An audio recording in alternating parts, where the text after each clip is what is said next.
Hi, this is Nat, and today I'm going to continue with my hopeless and lighthearted endeavour to list everything wrong with games in part 3 of Dinoslippers' utterly subjective problems with gaming, reboots of good games. There's a reason we all look forward to games with 2 or 3 at the end of their title, or games advertised with the promise of relive the classic. There's a reason that if we really think about it, that most of the good games, the ones really worth playing from the last few years, have been reboots or sequels.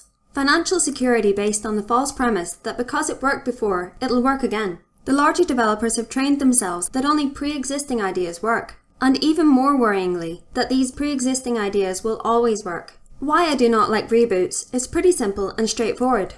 It is often a case of companies simply trading on our nostalgia and using a familiar name to attempt to bleed us for money. I honestly think it's that simple. Spin the wheel of misfortune and pick a title we all vaguely and fondly remember. Attach to it mechanics from the current era, slap on a label that reads Reborn, or for a new age, and throw it to the public to gnaw on. I'd prefer it if they didn't reboot or remake good games to start with. These games were already good. Either developers will have nothing to add and are simply hoping to repeat the magic of an earlier title, or maybe they do actually have something new and fresh, in which case they are limiting themselves by tying to a pre-existing franchise and lumbering it with that shell. If we're going to reboot anything, let's reboot the games that sucked, but didn't have to. Let's see a reboot of something like Brink. It was brimming with ideas and potential, just not the polish it needed. I like to think that inside every game is at least something close to a good idea. Let's take the games that didn't work and find that good idea, build it again, make it better.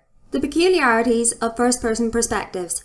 First-person perspective is not all it seems. The idea of being in first person is that we see the actions of our character as if they were our own. The idea behind first person is that it is more immersive and gives us the opportunity to imprint an identity onto a character and engage with the story directly. The idea of being in first person is kind of broken when you realise that you may be a dinosaur. Have you ever considered what the consequences are for the placement of your weapons or tools on the screen? Every gun you hold is permanently at chest height by what I must assume are the tiny hands of a Tyrannosaurus Rex. Or maybe you're dual wielding, or it's Minecraft or Skyrim. It still doesn't work. Again, you have tiny T-Rex arms, although now they're placed slightly to the sides. In games like Mirror's Edge, I can't help but laugh when my character is running and arms fly onto the screen. When I run, I don't tend to see my own limbs flailing about in front of my face. Whether it's having a magical middle arm just for holding that pistol in the centre of the screen, or when you have chest-height eyes, or when you refuse to acknowledge the effects of lactic acid, it can get a little strange. Pre-orders, pre-ordering, pre-order bonuses. Originally I wasn't going to include this, as I felt that following Evolve, that perhaps it would decline in importance and annoyance as an issue. Then I saw the pre-order list for Metal Gear Solid Phantom Pain, and well, oh dear.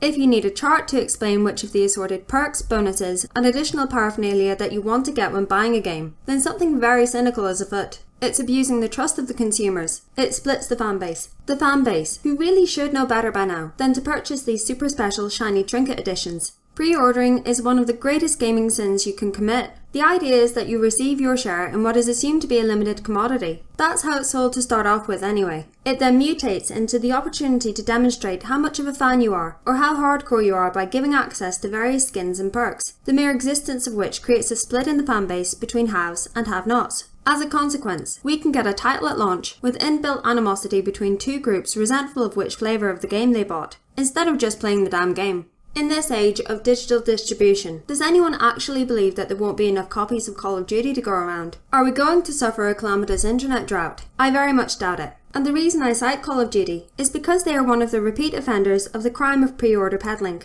Annual editions of games like Call of Duty and the FIFA series, which sell more than a few copies, are the kind of titles most responsible for this kind of thing. You cannot trust huge companies, and they do not need your charitable donations to continue trading. They're not your friend, not your buddy, and the only thing that you are doing is saying to the developer that you like their advert enough to buy the game without any idea of how good it will be. Just look at the number of games which ship broken, or with terrible flaws which need fixed with day 1 patches, if you are lucky, or week 1, or month 1 patches. You are paying, and often paying extra for a game that you know nothing about, on the strength of cutscene footage and the promise of an in-game hat, or perhaps a plastic trophy if you are really fortunate. This ends up being the reason that there is so much DLC these days, as all these bonuses are stripped away from the game and packaged as being additional content. This ends up being the reason why open betas and demos of games are now things of rarity. Developers are over-incentivized to screw us over, so long as we are blindly throwing money at them.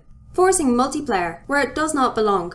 Ah, Tomb Raider. Specifically the reboot, relaunch, Don't Talk About the Rapey Bit, Tomb Raider of 2013. I really enjoyed that game, despite its many flaws, but I cannot forgive its inclusion of the pointless multiplayer. It was dead on arrival, with no one really playing at launch, and no one really playing it later. And I can't help but wonder if it could have been a better game without the multiplayer. What if that time and money, those staff and resources, had been applied to creating more tombs to actually raid, or puzzles to solve? What have you sacrificed for this? That's the first thing I think when I see misguided multiplayer. Would Arkham Origins have bugged out less? Would Mass Effect 3 have had better endings, maybe a 4th or 5th colour? Anytime multiplayer appears in games that just don't need it, it feels like a shame. Developers trying to make an all-encompassing experience, and in the process losing sight of the great game they could have made if they just focused on it instead. Thanks for checking out my video. We are Dinoslippers USB. If you liked this video, then maybe give us a like below. If there are any problems I've not yet covered that you think I should add, they may already be on my ever-growing list, but put them in the comments below and I will try to include them if not.